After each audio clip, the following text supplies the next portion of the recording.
Le fonctionnaire sigle santé radio-télévision, madame, messieurs, bienvenue dans ces journaux. À la idée de l'actualité, l'annonce d'une libération massive des prisonniers en RDC, ils sont détenus à l'heure actuelle toujours dans des conditions désastres dans la prison si peuplée de Makala à Kinshasa. Le lancement officiel de la 11e édition du concours Bana Ngunga a bel et bien débuté le lundi 29 juillet 2024 à la Santé Radio Télévision, votre première chaîne de proximité. Au total, 26 groupes constitués de 4 enfants par équipe s'affronteront pendant un mois. Et page dans ces journaux, mesdames, messieurs, les membres du club de fidèles de Sahara TV, Antoine Dimatadi, sont répondus en masse dans la salle des fêtes Tsuna aux obsèques de l'élève Nzita Kamba Michel dans la nuit du 26 juillet 2024. Voilà, c'est tout pour les principaux titres. L'annonce d'une libération massive des prisonniers en RDC. Ils sont détenus à l'heure actuelle toujours dans des conditions désastres dans la prison au CPP d'Ibakala à Kinshasa. Les images ont été diffusées. Le ministre de la Justice, Constant Mutamba, a donc ordonné du changement. Je l'ai dit, attention, ce sont les images qui peuvent heurter les plus sensibles. Suivez. Des scènes de joie dans l'enfer de Makala. Ces détenus congolais crient le mot libéré car ils espèrent être dehors bientôt. Le ministre congolais de la Justice est venu leur annoncer son intention de libérer anticipativement jusqu'à 7000 prisonniers. Cette prison, la plus grande de la RDC, est un complexe insalubre et surpeuplé. Actuellement, 15 000 personnes s'entassent à l'intérieur de ce pénitencier. Initialement, la prison de Makala a été construite pour accueillir 1500 prisonniers. C'est que nous faisons, c'est de voir dans quelle mesure drastiquement désengorger, nous permettre de réhabiliter de fond en comble la prison, mais pendant ce temps, construire une autre prison. La presse a été récemment autorisée à entrer dans le bâtiment pour suivre cette visite très encadrée. Mais ce sont ces images, beaucoup plus dures encore, qui avaient révélé au monde l'ampleur du scandale. Des détenus entassés dans des bâtiments surchauffés, certains blessés gisant à même le sol, une nourriture à la qualité douteuse. Elles ont été tournées par un journaliste congolais qui y a passé 7 mois en détention préventive. Aujourd'hui encore, les témoignages des prisonniers vont tous dans le même sens. Je suis détenu ici depuis des années sans avoir été jugé. Les conditions sont très difficiles en prison. Les prisonniers souffrent ici de manière inimaginable. On mange très mal et on prend même la nourriture des prisonniers. Les autorités congolaises évoquent un rythme de 400 libérations par semaine pour réduire drastiquement le nombre de détenus. Sur place, les militants des droits humains attendent de voir si ces déclarations vont être suivies des faits. L'incivisme routier à Kinshasa, capitale de la RDC, image qui donne la circulation laisse à désirer. C'est dans un monde où les plus forts imposent sa loi que le taxi-moto, taxi-bis, véhicule à usage privé, voire des officiels sont très déçus. Tout le monde est pressé l'affaire à retenir l'attention du gouvernement pour l'élaboration d'un cadre pour régler les cortèges des officiels. Circuler les artères de la République démocratique du Congo et plus particulièrement à Kinshasa relève d'une bataille de titans. Si l'on y fait garde, la proximité est grande de voir son véhicule endommagé chaque jour. L'incivisme routier est désormais le maître mot. Véritable problème des sociétés qui nécessite une prise en charge urgente, tout le monde est pressé. Chauffeurs de taxi ou taxibus, bus, moto, véhicules à usage personnel, piétons. Les véhicules officiels ne sont pas épargnés. Griller le feu rouge n'est plus un obstacle. Rouler en sens contraire ou sur les bordures de la chaussée est devenu un fait normal. Ils s'effrayent le passage sans aucun respect du code de la route. Les piétons, eux, traversent la chaussée sans tenir compte de la priorité d'autres usagers de la route. Véritable jungle à la base des embouteillages et de nombreux accidents sur les grands acteurs de la capitale. En lieu et place de prêcher par l'exemple, les officiels sont le premier à s'adonner dans ces pratiques. Le cortège roule parfois en sens contraire et qui débouche quelquefois à des altercations entre les gardes commis à leur protection et les policiers chargés de réguler la circulation. Des faits dénoncée par l'opinion. Lors du séminaire du gouvernement, la première ministre a tapé le poing sur la table et a rappelé à l'ordre ses ministres. Des instructions fermes ont été données au vice-premier ministre en charge de l'intérieur et sécurité pour réglementer la circulation des cortèges des officiels. Est-ce une réponse à la taille du problème? Est-ce une première décision prise par le gouvernement pour rétablir l'ordre dans ce secteur? Lors de la 36e réunion du Conseil des ministres du gouvernement Sama Lukonde, le président de la République avait exigé une solution durable pour ce problème sur tous les axes routiers de la capitale. Il avait même rappelé qu'il fallait instaurer l'autorité de la police commise à la circulation routière pour faire respecter le code de la route. Mais sur terrain, la réalité est tout autre. Personne n'obtempère. Ceux qui commettent ça doivent savoir directement qu'ils sont en train d'enfreindre la loi. C'est tout. Ils sont en train d'enfreindre la loi. Carrément, celui qui enfreint la loi est un insécurité ou un délinquant. Donc, que le bon sens revienne en eux. Que le bon sens revienne en eux. La violation du code de la route se comporte bien. Chacun dans ses mauvaises habitudes, priorité pressée. Les taximens moto excellent avec une mention grande distinction. Tout le monde est dans les urgences, y compris ceux qui n'ont rien d'urgence. Et pourtant, le code de la route congolais comporte 4 règles d'or. Tout usager doit éviter tout comportement de nature à constituer un obstacle ou un danger sur la route, éviter de gêner la circulation ou de la rendre dangereuse, éviter de causer des dégâts à la voirie, enfin, signaler à temps aux autres usagers de la route tout obstacle occasionné sur la voie publique. Des règles censées être d'or, et pourtant ne les même pas en bronze. Les policiers commis à la régulation routière n'ont pas de place sur le podium des médailles. Malgré multiples rappels à l'ordre de la hiérarchie, ces agents se comportent plutôt en agents du désordre. Amis et ennemis des conducteurs, ils sont accusés d'être parfois à la base de cette insécurité routière. Et puis qui s'est mis cocotte dans la voiture à moto. Christian Lusakwe, non, top Congo FM. Christian Lusakwe, longo la plaque. Les motocyclistes, une autre paire de manches. Communément appelé Wewa, il traite une réputation de violence pour s'être fait à plusieurs reprises justice après des incidents routiers. Au-delà de son côté positif sur la rapidité du transport, les taxis-motos occupent anarchiquement les chaussées, parkings et autres coins de la ville. Ils stationnent au mépris du code régulateur du trafic routier. Ici à Bitabé, nous n'avons pas de parking. On se débrouille tant que possible pour ramasser les clients.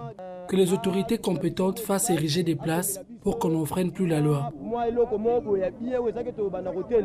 Le feu de signalisation, un langage muet. Ceux qui existent ne disent rien, ceux qui disent quelque chose ne sont pas compris par les usagers de la route. Comment parler de l'incivisme des usagers de la route sans parler de l'état de la route elle-même? Les réseaux routiers existants et dans la plupart des cas vétustes, en mauvais état et inachevés. Même si les efforts sont consentis pour réhabiliter ou construire, la question de la mauvaise qualité de la route demeure pendante. Cette situation est l'une des raisons qui créent les embouteillages et pousse le chauffeur à l'incivisme routier, quand même cela n'est pas une raison valable, mais ça demeure une. Sur cette route bypass, les embouteillages sont causés par la difficulté de passer par l'entrée Rigini. Et il n'y a qu'une seule route. Nous rebroussons chemin par peur de tracasseries routières. Ils envahissent le rond-point Gaba et nous rançonnent. Alors, d'où viendra le secours si tout le monde vit l'incivisme au quotidien? La police nationale de Kinshasa avait même procédé à la démonstration de l'usage de drones de surveillance pour réguler le trafic et lutter contre l'incivisme routier sur les artères de la ville de Kinshasa. Cette solution est restée lettre morte. Et pourtant, une loi existe qui devrait être appliquée par tous et pour tous, du plus haut au plus bas sans exception, pour éviter ces antivaleurs sur la route. Que chacun comprenne le langage de la route qui est pourtant facile, l'interdiction d'arrêt au croisement de route, la priorité au premier arrivé dans un croisement, la bande routière réservée aux véhicules de transport public et des urgences, l'aménagement des stations d'arrêt de véhicules de transport public et une tolérance zéro contre la création de bandes routières inexistantes. Quittons les nationales pour la Provence. À Matadi, la population des Kingoma au quartier Mvouzi lance un SOS à l'endroit des responsables de la régie de jeter les regards dans cette partie de Matadi suite au problème des tuyaux défectués de la société Régie des eaux qui déverse de l'eau à la Mex du sol. Cet appel est donc comme obligation de veiller à son réseau de distribution d'eau Jibil Mavinga. La régie des eaux a pour obligation de distribuer l'eau et veiller à ses matériels. La ville de Matadi est entourée des fleuves Congo et des rivières en Pozo. Mais chose déplorable, cette ville souffle pour s'approvisionner en eau potable. Et comme si cela ne suffisait pas, les tuyaux le dérangent aussi. Kingoma se trouve dans la commune de Mvouzi, où la population de ces coins peine pour le problème lié aux coupures à des tuyaux, comme vous pouvez le voir. Et outre problème, ce dernier jaillit rarement dans leur robinet et elles se disent à oublier. Papa, tu as la face là. Musala oya rejite ebite basala ka musala biendengeni.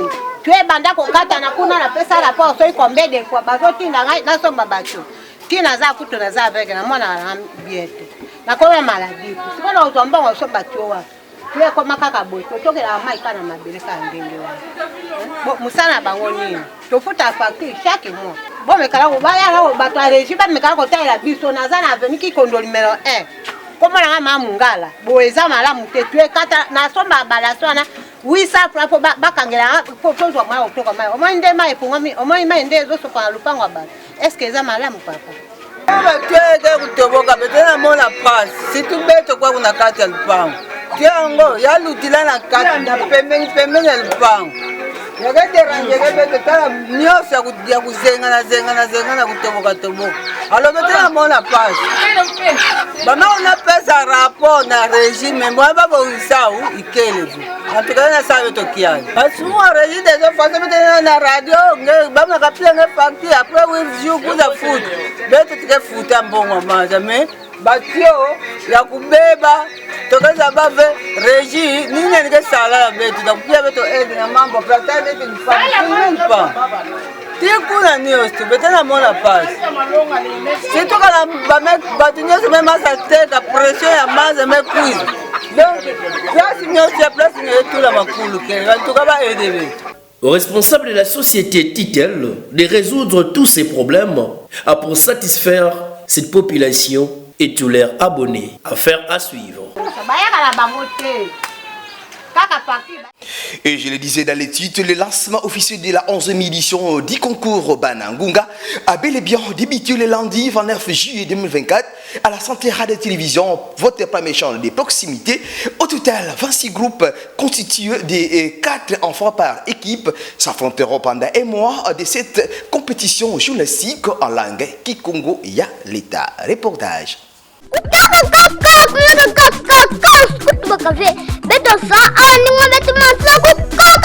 Comme il est de coutume pour chaque congé des grandes vacances, la Santé Radio Télévision, votre première chaîne de proximité, organise une compétition du concours Banangunga.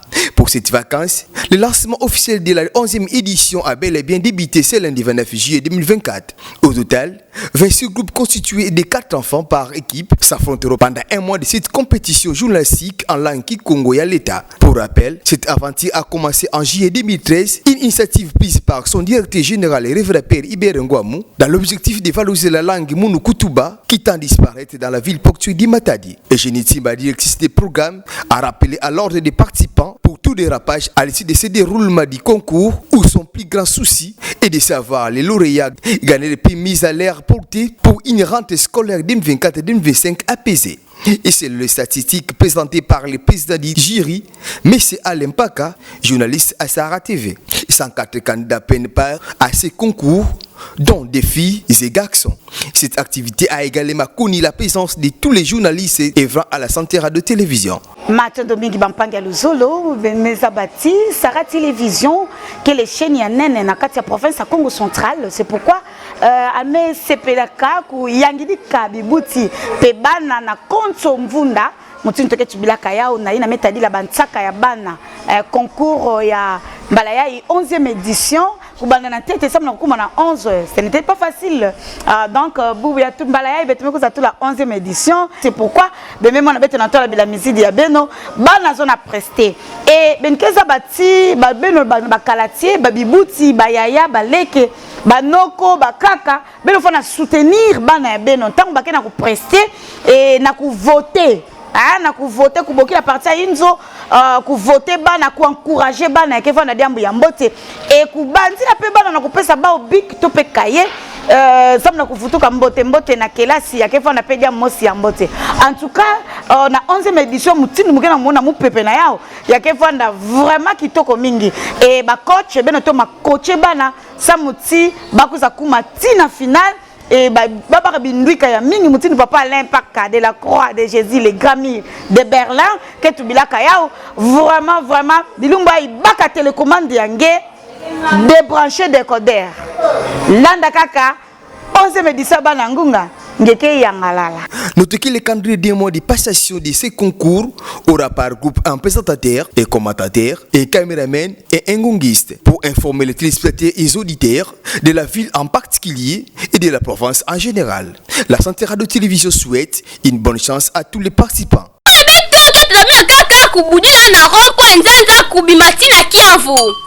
Autre chose apaisante dans ces journaux, l'instabilité dans la ville est devenue une chronique dans son ensemble. Au commandant 13, les habitants ont transformé un caniveau construit pour, j'allais dire, laisser passer les eaux déployées à une décharge publique. Il est donc demandé aux résidents de ces coins de la commune d'Infouzi d'éviter ce genre de comportements qui peuvent ramener les maladies de tout genre. Djibril Mavinga nous révèle dans ses reportages. Les problématiques d'insalubrité est devenue comme un coutume dans la ville capitale de la province du Congo central, Matadi, et elle compte 3 grandes communes dont on constate ce phénomène moins hygiénique de l'insalubrité qui salit l'image de notre belle ville et la population en souffre. Nous sommes dans la commune de Mvouzi au quartier Commandas 13 où notre rédaction et allez constater ces immondices à qui vous voyez ici ces images. Ces saletés peuvent provoquer des maladies comme la typhoïde, le malaria et d'autres pathologies liées à l'insalubrité. Outre cela, ce phénomène a terni l'image de notre ville et nos quartiers, d'où à la population du quartier cité si haut de prendre conscience en évitant ces comportements moins hygiéniques et aux autorités du quartier de tout mettre en œuvre pour évacuer ces saletés et mettre des poubelles dans tous les coins du quartier pour lutter contre ces derniers. D'une avenue une autre suite aux problèmes liés au délestage de l'eau de la région, les habitants vivant à Kingoma utilisent de l'eau de la source qui n'est pas bien entretenue et ne répond pas dans les normes qu'il faut pour la santé. Malgré cette source joue un rôle très important pour les travaux ménagers. Une fois de plus, Djibril Mavinga. L'eau, c'est la vie, dit-on. Mais si et seulement si elle est saine et bien entretenue. La population vivant au quartier Kingoma dans la commune de Mvouzi lance des SOS aux autorités pour cette source d'eau naturelle que vous voyez sur ces images. Cette dernière est mal construite et c'est dans un endroit qui ne répond pas aux normes hygiéniques. Il s'est de signaler que cette source joue un rôle importantissime auprès de cette population en les aidant pour faire le ménage et d'autres travaux. Car l'eau de la régie des eaux jaillit rarement dans les robinets. Voilà pourquoi ces habitants demandent aux autorités de la commune citée précédemment, aux chefs des quartiers et aux personnes animées de bonne foi de leur venir en aide en réhabilitant cette source pour son bon usage. Et pour finir cette page locale, page noire dans ce journal, les membres du club Les Fidèles de Sarah TV ont donné des matadis, ont répondu à masse dans la salle des fêtes Ntsona Mikondo aux obsèques de l'un de l'air Ndita Kaba Michel dans la nuit du 26 juillet 2024. Une délégation conduite de son président Alex Kumbu Kumbu et laissant images et commentaires. Les membres du câble fidèle de Sarah TV Antendi Matadi ont parti depuis la salle de fête Nsona Mikondo le vendredi 26 juillet dernier aux obsèques de l'un des leurs, membre de la cellule Mikondo Nouvelle Formule au nom de Dita Kaba Michel. À savoir, cette assistance a connu aussi la présence du deuxième vice-président Antendi Matadi, M. John Mbemba, et les membres de cette association sans but lucratif au Malais car frappé la cellule Mikondo Nouvelle Formule et la famille biologique, mais aussi pour marquer la présence du câble fidèle de Sarah TV à cet endroit. Ainsi se déroulé dans les calmes, comme le veut la tradition.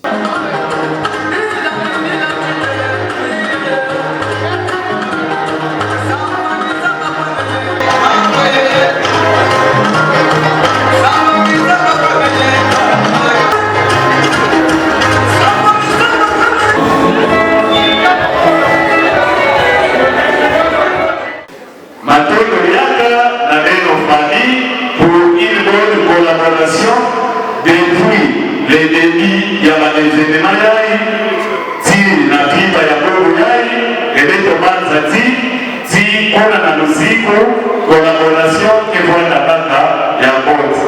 Il faut que vraiment, na beno mama, betoke na le pavé. A sabana ya inyoso, toke na le kata na nganda, beto le pavé, ya kepa pavé, le ilibu, ya nzola, ya ubaka kena sala ke.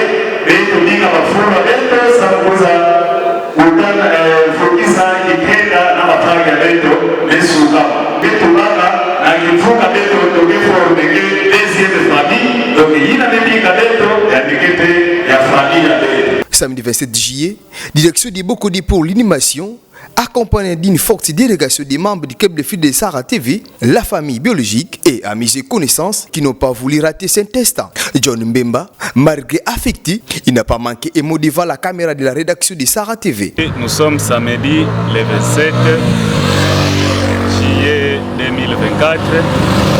Nous sommes pour l'enterrement de notre membre qui répondait au nom de Michel Nzita, il est membre de la cellule Mikondo Nouvelle Formule. Avec l'effort de tous les présidents, avec l'effort et l'impulsion de notre président urbain, M. Alex Kumbu, en tout cas, nous sommes toujours, le club est toujours capable de soulever même les montants. Et nous sommes aussi tristes. Ce n'est pas facile de perdre tous ces membres-là. Là, nous sommes très reconnaissants pour conclure, très reconnaissants au révérend Père Hubert, notre autorité morale. Voilà, nous vous amenons en dehors du pays, madame, messieurs, les infos internationales avec ces condensés qui vous proposent la réalisation de Patrick Mananga sous l'œil vigilant de Fabrice Nzenzo. Regardez. En Inde, la recherche de survivants continue après la série de glissements de terrain qui a fait au moins 49 morts suite aux pluies torrentielles ce mardi.